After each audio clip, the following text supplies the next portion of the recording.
Bien-aimé, il a renié sa foi en Dieu. Et il est pire qu'un païen. Alléluia.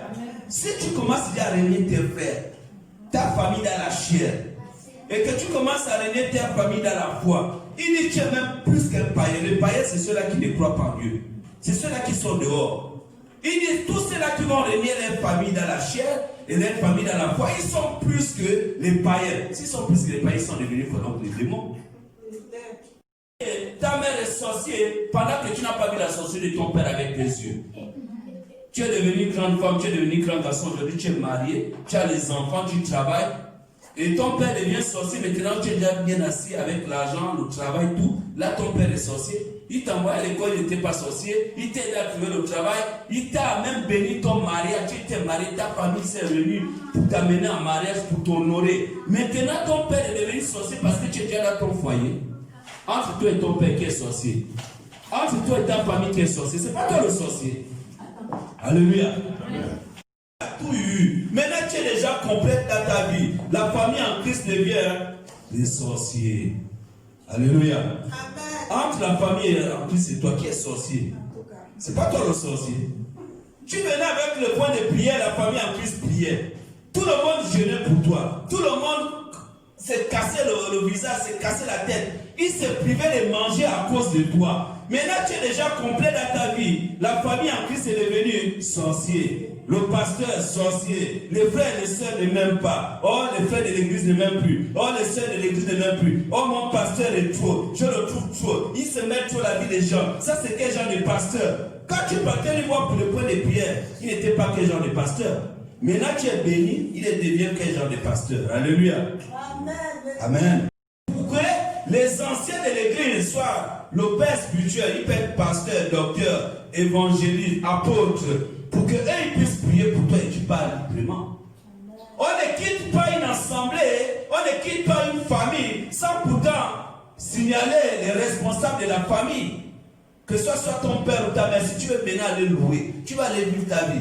Il faut aller voir ton père et ta mère. Tu dis non, moi je veux maintenant aller vivre seul. Il ne faut pas partir comme un voleur. Alléluia.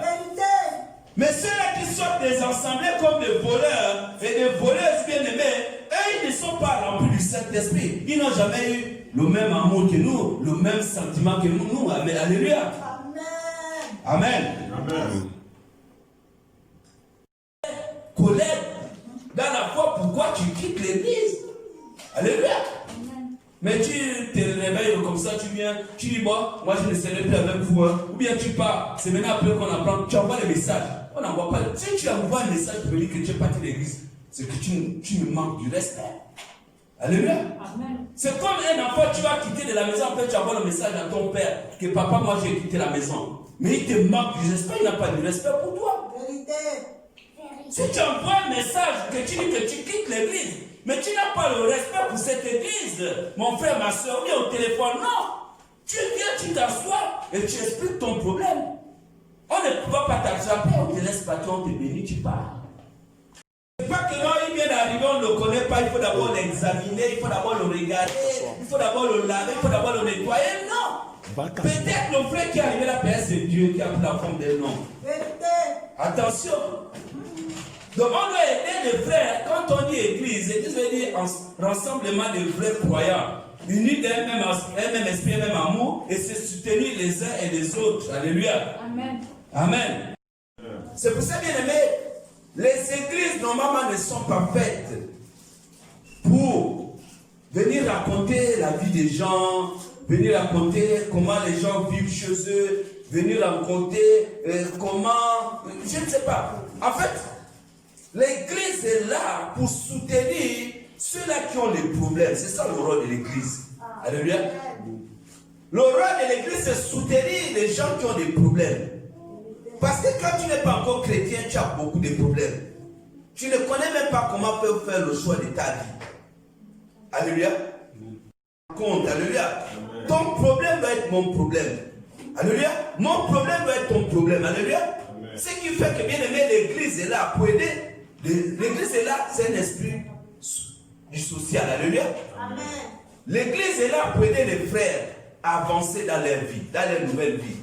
Parce que à toi, pour un secret, quand quand c'est déjà une famille, on dit une famille a toujours des secrets. Chaque famille a des secrets. Que ce soit dans la famille là où toi-même tu es né, que ce soit dans la famille en Christ, une famille doit avoir des secrets. Une église doit avoir des secrets. Alléluia. Et les secrets d'une famille, c'est toujours soit le père qui connaît le secret de la famille, soit c'est la mère, soit c'est les oncles, soit c'est les tantes, mais ce n'est pas les enfants. Alléluia. C'est toujours les anciens qui ont les secrets des familles. Alléluia. Et le secret des familles, tu ne peux que l'avoir si les anciens voient que tu es sage.